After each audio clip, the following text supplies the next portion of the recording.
Hello friends, आज हम लोग जो है बच्चा रात में या फिर दिन में बेवक्त जो बहुत ज़्यादा रोता है, एक्सेसिव क्राइम जिसको कहते हैं अपन, उसके रोने की क्या वजह हो सकती है।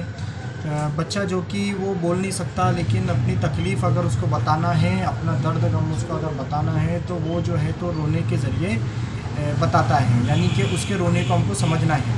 क्योंकि बच्चा जो रोता है उसकी बहुत सारी वजह हो सकती है। कभी कभी क्या है, माँ बाप जो है तो परेशान हो जाते हैं कि बच्चे को क्या हो गया। तो इस ताल्लुक़ से कभी कभी होता यह है कि बहुत आसान होता है समझना बच्चे के रोने के अंदाज़ को, या बच्चा क्यों रो रहा है इसको मालूम करना बहुत आसान होता है, लेकिन मालूम ना होने की वजह से हम लोग परेशान हो जाते हैं। तो मैं आपको सिर्फ यही नहीं बताऊंगा कि क्यों रोता है, बल्कि उसके लिए हम क्या क्या ट्रीटमेंट दे सकते हैं फर्स्ट एड के तौर पर या प्राइमरी लेवल पर, तो मैं आपको वो भी बताऊंगा। तो आप क्लिप को पूरा देखेंगे तो ही आपको सब सारी बातें समझ में आएंगी। तो सबसे पहले मैं आपको बता दूं कि जो रोने की वजूहत है उनके अंदर सबसे पहले अहम वजह पीडियाट्रिशियंस जो डॉक्टर्स हैं उनके कहने के मुताबिक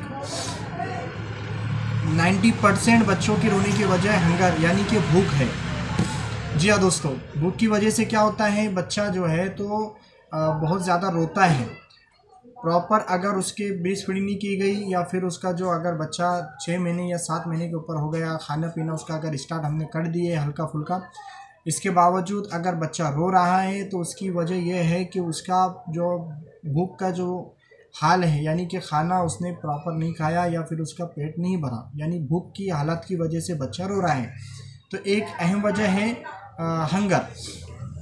तो जब बच्चे को भूख लगती है तो उसकी वजह से वो कंटिन्यूसली जो है तो रोते रहता है, और उसका जो रोने का जो वजह है तो ऊंची आवाज़ में वो नहीं रोता और ने की आवाज़ आती है। तो ये जो वॉइस है, ने की जो वॉइस है वो कंटिन्यूस जो है वो जो आती है ने वॉइस, उसकी जो वजह अहम यह है कि जो टंग है तो वो स्टिम रिफ्लेक्स की वजह से पैलेट को टच करती है, जिसकी वजह से ये वॉइस क्रिएट होती है। तो दोस्तों, अब बच्चे को एक डॉक्टर हैं, डॉक्टर पॉल होरोविट्स MD है पेडियाट्रिशियंस के अंदर, उनका कहना है कि बच्चों को अगर फीड टाइम देखते कि अहम वजह थी हंगर यानी कि भूख। दूसरी एक अहम वजह जो बच्चों के रोने की है वो है स्लीपनेस यानी कि नींद की कमी। तो क्या होता है, बच्चे समटाइम्स सोने का जो उनका वक्त मुकर्रर होता है या फिक्स टाइम होता है, उस टाइम पर वो सोने की कोशिश करते हैं, लेकिन बास टाइम क्या होता है उनको डिस्टर्ब हो जाता है। तो किसी की आवाज़ से, शोर शराबे से या किसी और वजह से उनकी नींद डिस्टर्ब होती है। या फिर खासकर ये कंडीशन कब होती है, जब बच्चा बीमार होता है, यानी फीवर वगैरह अगर बच्चे को है तो उसकी नींद डिस्टर्ब हो जाती है, क्योंकि उसको दर्द होता है, पेन होता है, उसकी पूरी बॉडी एक होती है। तो जिसकी वजह से क्या होता है, बच्चा उसके वक्त पे फिक्स टाइम पर सो नहीं पाता, तो वो बे टाइम जो है तो फिर यानी चिड़चिड़पन करता है या फिर उसके बाद रोना शुरू कर देता है। तो स्लीपनेस यानी कि नींद की कमी और नींद ना होने की वजह से भी बच्चा रो सकता है, ये उसकी एक अहम वजह है। अगर बच्चे की वक्त पर नींद अगर हो जाए तो बच्चा तंदुरुस्त रहेगा, सेहतमंद भी रहेगा और वो रोएगा नहीं, और उसका जो सोने का वक्त होगा उस टाइम पर वो सो भी जाएगा। तो मान लो कि बच्चा अगर दिन में अच्छे से सोएगा तो रात में वो अच्छे से सो जाएगा। अगर दिन में उसकी नींद प्रॉपर नहीं हुई, यानी स्लीपनेस अगर है, नींद की कमी हुई है उसकी, तो रात के अंदर भी उसकी नींद में खलल होगा।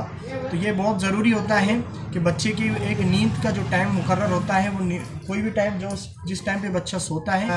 डायपर रैशेस ये बहुत ज़्यादा कॉमन अभी देखा जा रहा है। तो इसके लिए जो घरगुती जो हम यूज़ कर सकते हैं कपड़ा वगैरह, तो वो यूज़ करें। डायपर से बहुत ज़्यादा चांस है रैशेस के।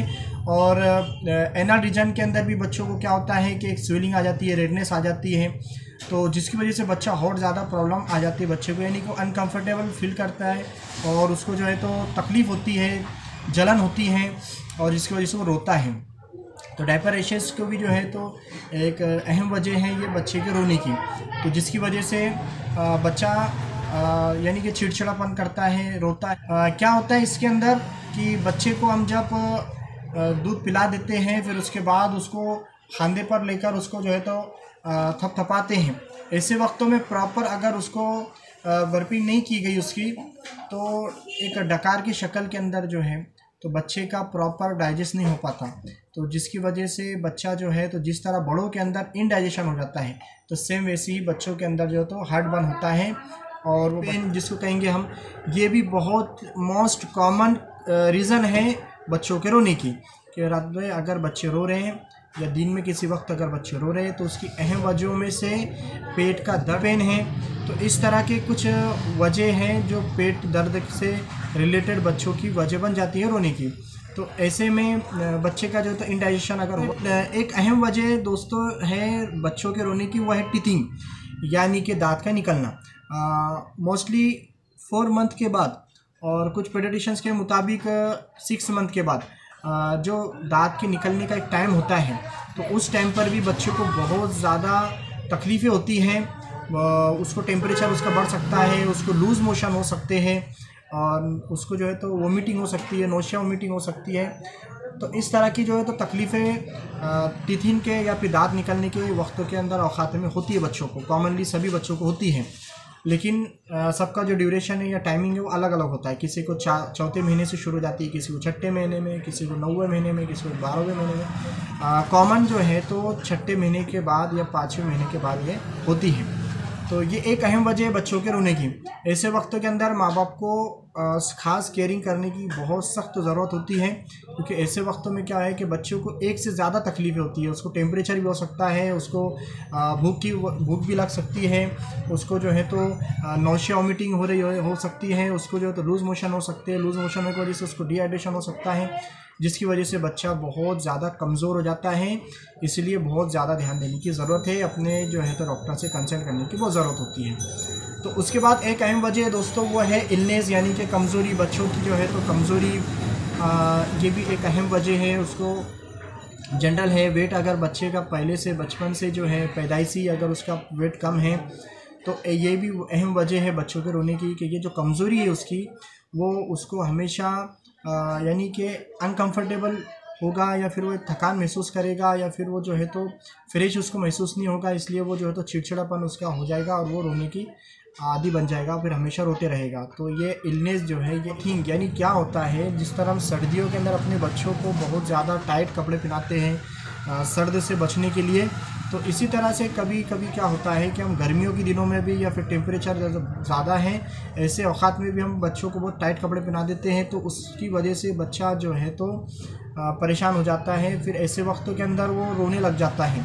ऐसे टाइम पे जब वो दवाखाने में आता है, मैंने देखा कि वो जब आते हैं दवाखाने के अंदर और हम जो है तो उनके कपड़ों को लूज़ कर देते हैं, तो फ़ौरन बच्चे का रोना कम हो जाता है। और माँ बाप को ऐसा लगता है कि डॉक्टर ने कुछ जादू सा कर दिया कि बच्चे का रोना ही बंद हो गया। जादू सा कुछ नहीं होता है। बच्चे को प्रॉब्लम ऐसे वक्त में हम बच्चों के जो है तो 12 महीने, यानी हर सीज़न के अंदर या हर मौसम के अंदर उसके मौसम के हिसाब से लिबास या कपड़े जो है तो हम पहनाएं, ये एक अहम वजह है इसकी। फिर उसके अलावा बच्चों का क्या होता है रोने की वजह के अंदर, मॉस्किटो बाइट्स, अगर मच्छर ने या किसी ने कीड़े मकोड़े काट लिया तो इसकी वजह से बच्चे रोते हैं। तो दोस्तों ये सब बातें कुछ अहम रीज़न थे बच्चों के रोने की। इसके अलावा मैं कुछ अहम बातें आपको बताने जा रहा हूँ कि बच्चे के रोने की अहम बातों में से सबसे पहले तो हम ऑब्जर्वेशन करें, ध्यान से देखें कि बच्चों के जो तो रोते वक्त बच्चा अपने हाथों को काले जा रहा है, क्योंकि बच्चा मासूम है, वो तो बोल नहीं पाएगा, लेकिन अपने हाथों का जो दर्द उसको हो रहा है वो अपने हाथ को वहाँ पर ले जाता है। ये एक बहुत अच्छा निशानी है, साइन है समझने के लिए कि बच्चों को क्या हुआ है। तो आमतौर से बच्चे का अगर कान अगर दुख रहा है, और कॉमनली ये सर्दी की वजह से, कॉमन कोल्ड की वजह से दुखता है,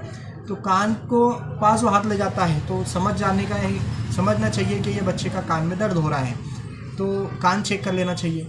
बच्चा रोते वक्त जो है तो जिस तरफ हाथ ले जा रहा है, पेट की तरफ हाथ ले जा रहा है, मान लो कि वो उसके पेट में कोई दर्द है, मोस्टली जो है तो पेशाब पाखाने की वजह से भी जो है तो बच्चे परेशान रहते हैं, यानी कि वो अपने कपड़े के अंदर या डायपर के अंदर जो है तो पेशाब या पैखाना कर देते हैं, और वो उसकी वजह से वो अनकंफर्टेबल फील करते हैं, इसलिए उनको जो है तो रोना आता है।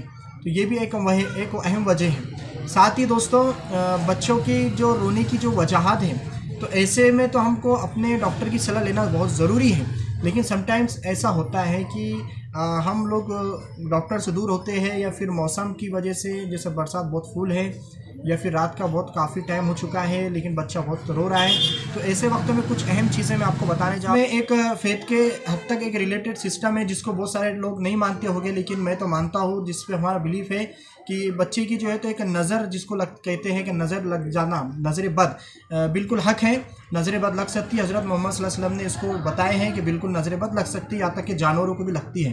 तो बच्चा जो भी हो, इंसान का बच्चा हो या जानवर का इंसान बच्चा हो, वो मासूम होता है, दिखने में मासूम ही होता है। नज़र लगना एक लाजमी चीज़ है, एक कॉमन चीज़ है। तो नज़र लग जाना भी बहुत कॉमन चीज़ है। इसके लिए आपको किसी बाबा के पास जाने की कोई ज़रूरत नहीं है। आप अपने तौर से जो भी आयत आपको पढ़ते आती है, सबसे बेस्ट मैं समझूंगा कि आप चारों कुल पढ़कर अपने बच्चे पे दम कीजिए। इंशाल्लाह उसकी जो तो नज़र बद जो भी लगी वो दूर हो जाएंगी। उसके अलावा तमाम बातें आपको समझ में आई होगी, लेकिन अगर कुछ क्वेश्चन अगर आपका है तो आप बिंदास कमेंट बॉक्स के अंदर कमेंट कीजिए, मैं उसका आपको अच्छे से जवाब दूंगा। Thank you very much.